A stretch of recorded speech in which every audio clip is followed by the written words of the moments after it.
O Outubro Rosa é o mês de prevenção ao câncer de mama. E hoje eu estou aqui com uma pessoa muito especial que aceitou contar um pouquinho da sua história para que sirva de inspiração para nós mulheres. Olá, Zê, tudo bem? Eu queria que você se apresentasse e contasse um pouquinho da sua história para nós. Meu nome é Zenilda, eu sou enfermeira, sou também fonoaudióloga. Eu tive câncer no ano de 2013 e neste período eu tinha acabado de completar 40 anos. Então seria o ano o qual eu iria fazer a minha primeira mamografia.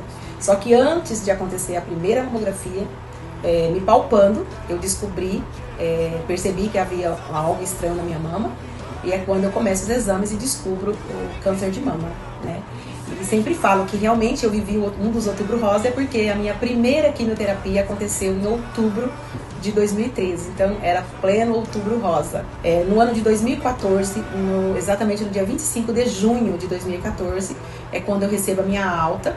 E aí eu fico, então, daí para frente eu fico no monitoramento, né? O acompanhamento. Então eu fiquei os primeiros 5 anos de 3 em 3 meses, depois de 6 em 6, depois, né, de 8 em 8.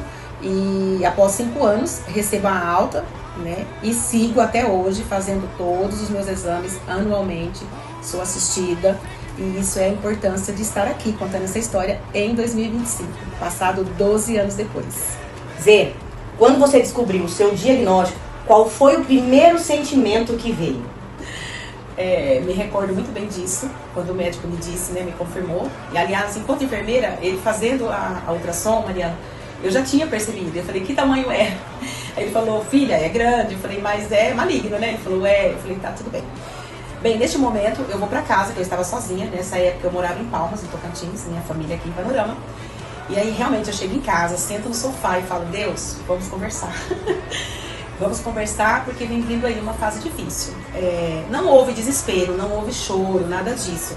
Mas minha preocupação era com a minha mãe e com as minhas irmãs, né, minhas 2 irmãs. Tanto que durante o tratamento, uma emagreceu 8 quilos, a outra ficou 3 meses sem dormir, minha mãe chorou 9 meses e eu nunca perdi 1 quilo, nunca perdi uma noite de sono, nunca chorei nada. Então, eu tinha essa maturidade, essa tranquilidade.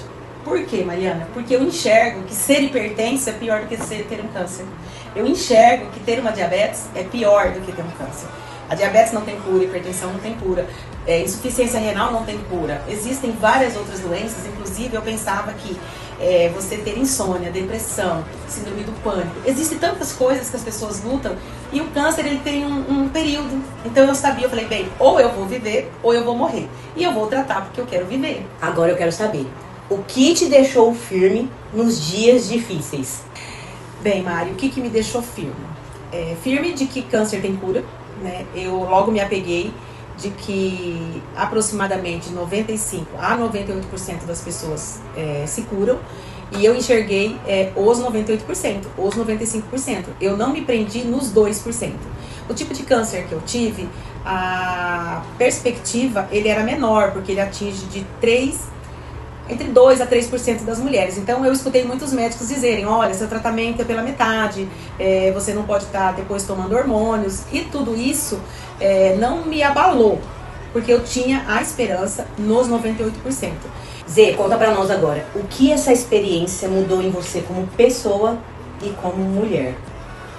Nossa, Mari, foi uma virada de chave 100%. Eu sempre falo que após meu tratamento, eu virei uma página em branco na minha vida e começo a reescrever minha história. Como eu disse a você, eu estava morando em Palmas, em Tocantins, trabalhando em 3 empregos, ganhando dinheiro, eu já não tinha mais tempo de vir aqui, já não era como no começo. E quando eu descobri o câncer, uma tesoura corta uma linha e fala, para tudo. E aí esse para tudo, eu vim pro colo da minha família, eu vim pra minha mãe, quem cuidou de mim durante todo esse período, né? Fui morar na casa da minha irmã, das 2 irmãs morei um período em uma, em outro, então assim, esses 9 meses é quando há uma reciclagem da Zenilda. Às vezes eu falo assim para as pessoas, olha, ter tido um câncer foi a menor coisa que eu tive na minha vida. E foi, tá? Porque assim, eu passei a dar valores a coisas que eu não dava.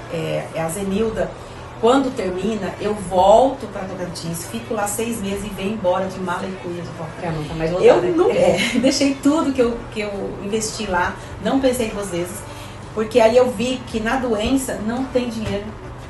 Zê, conta pra nós. Qual é o conselho que você dá para quem ainda não se cuida e também não faz o autoexame? Mari, o que eu tenho a dizer pra você, mulher, é que o autoexame é o mínimo que nós podemos fazer, que é conhecer o nosso corpo. Vocês poderiam perguntar, Zenilda, você completa 40 anos e você nunca se palpou? Gente, eu me palpava, sim. Sempre me palpei no chuveiro, na cama. Eu sempre estava, né, me tocando. Então, se toquem. E essa coisa do tocar é muito importante, que você observe o teu corpo, não só em relação às mamas. Você tem que olhar para o teu corpo, sentir o que está acontecendo de diferente. Foi através de mamografia, de ultrassom, tá? Que eu consigo e que os médicos conseguem identificar que era um tumor.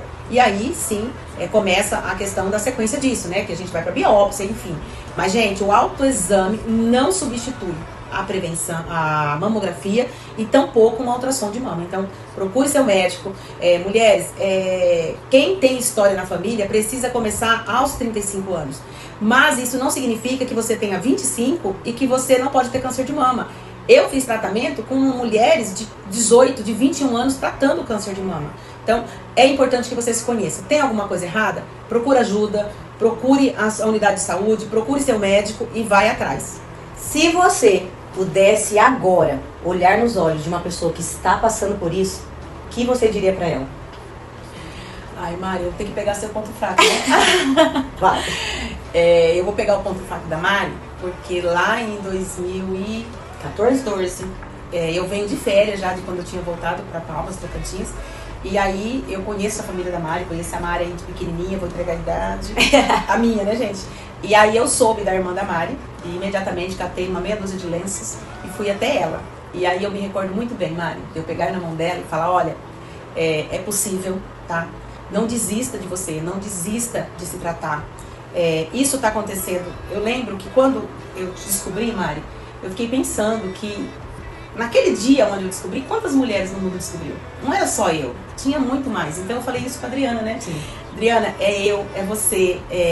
O câncer não escolhe cor, né? Não escolhe questões financeiras. Simplesmente ele vai acontecer na vida da gente enquanto mulher. E outros cânceres também, que a gente não vai deixar de falar de colo de útero. Sim. Enfim, a gente tem aí um monte de câncer de pele. Ou seja, o que eu tenho a dizer é que nós estamos aí, somos propensas a isso. A prevenção é se cuidar, para que, eu falo assim, aquele ditado de quem procura acha, aquele ditado dos nossos pais, avós, gente, quem procura acha, quem acha, trata. Então procure, ache e trate. É isso. Que tem cura, gente.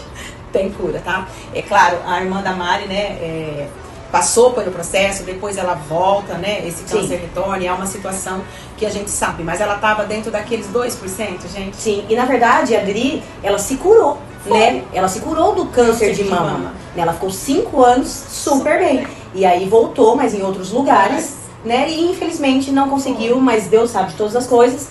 E ela sempre falou muito isso pra gente. Se cuide, faça exame. Tanto é que minha mamografia eu fiz aos 30 e poucos anos. Sim. Ela foi comigo de tanto insistir e desde então eu faço exames de prevenção todos os anos. E eu fecho assim, gente, a prevenção segue sendo o melhor remédio. A prevenção segue sendo, sabe o quê? A melhor escolha que a gente pode fazer. E cuide-se.